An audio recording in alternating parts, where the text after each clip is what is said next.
আমি এখন দাঁড়িয়ে আছি সেই পবিত্র স্থানে যেখানে পৃথিবীর বুকে সর্বপ্রথম দুর্গাপূজা অনুষ্ঠিত হয়েছিল। ভাবতেই অবাক লাগে, হাজার বছরের ইতিহাস আর আধ্যাত্মিকতার সাক্ষী এই স্থানে আমি আজ আপনাদের নিয়ে এসেছি, যাতে আপনারাও দেখতে পান সে মহামূল্যবান তীর্থভূমি যেখানে দেবী দুর্গার আরাধনার সূচনা হয়েছিল। পৃথিবীতে আজ যে দুর্গাপূজা আমরা করি তার সূচনা হয়েছিল লক্ষ লক্ষ বছর আগে। বিশ্বাস করা হয় চট্টগ্রামের বোয়ালখালীর করলডাঙ্গা পাহাড়চূড়ায় অবস্থিত মেদসমণির আশ্রমেই প্রথম দুর্গাপূজা অনুষ্ঠিত হয়েছিল। এখান থেকেই দুর্গাপূজার ইতিহাসের যাত্রা শুরু হয়। আমাদের জানতে ইচ্ছে করে মেদসমণি আসলে কে ছিলেন। মেদসমণি ছিলেন একজন মহান ঋষি, যিনি ত্রেতা যুগে এই পাহাড়ে আশ্রম গড়ে তপস্যা করতেন। তিনি দেবী মাহাত্ম্য বা চণ্ডীপাঠের আদি বর্ণনাকারী। তার আশ্রমে এসেই প্রথম মানুষ দেবী দুর্গার আরাধনা করতে শিখেছিলেন। আর তারা হচ্ছেন রাজা সুরত ও বৈশ্য সমাধি। কথিত আছে রাজা সুরত শত্রুর হাতে রাজ্যচ্যুত হয়ে দুঃখে কাতর হয়ে এখানে আসেন। একইভাবে এক ধনী বৈশ্য, নাম তার সমাধি, তিনি পরিবারের বিশ্বাসঘাতকতায় সব হারিয়ে এসে মেদসমণির আশ্রমে আশ্রয় নেন। দুজনেই জানতে চান মানুষ কেন সুখ দুঃখে মায়াজালে বাধা পড়ে থাকেন। তখন মেদসমণি তাদের দেবী মাহাত্ম্য শোনান এবং জানান এই মহাবিশ্বের নিয়ন্ত্রক মহামায়া দেবী দুর্গা, তার আরাধনা করলে সব দুঃখ কেটে যাবে। ঋষির নির্দেশে রাজা সুরত ও বৈশ্য সমাধি একত্রে দেবী দুর্গার পূজা করেন। এই ঘটনাই পৃথিবীতে প্রথম দুর্গাপূজা হিসেবে স্বীকৃত হয়। এই আশ্রম সনাতন ধর্মাবলম্বীদের কাছে একটি পবিত্রতম তীর্থভূমি। এখানে শুরু হয়েছিল দেবী দুর্গার আরাধনা, যা আজ কোটি কোটি মানুষের জীবনে আলো ছড়িয়ে দিচ্ছে।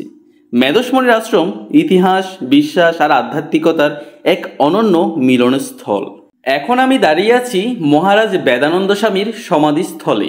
তিনি কে জানেন? তিনি হচ্ছেন মেদসমণি আশ্রমের আবিষ্কারক। তিনি বরিশালের গৈলা গ্রামে জন্মেছিলেন।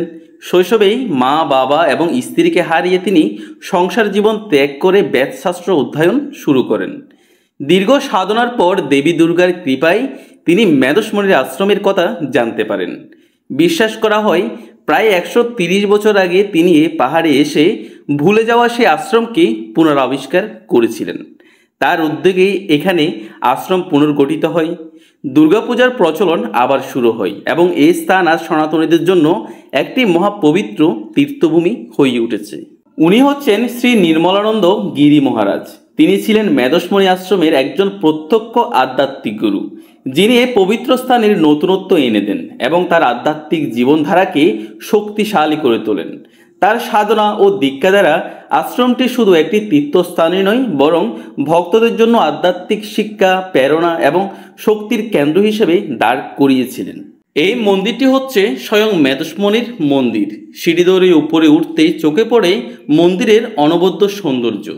মূল মন্দিরে প্রবেশের আগে এখানকার শান্তি ও আধ্যাত্মিক আবহ ভক্তদের হৃদয়ে এক গভীর অনুভূতি জাগিয়ে দেয়।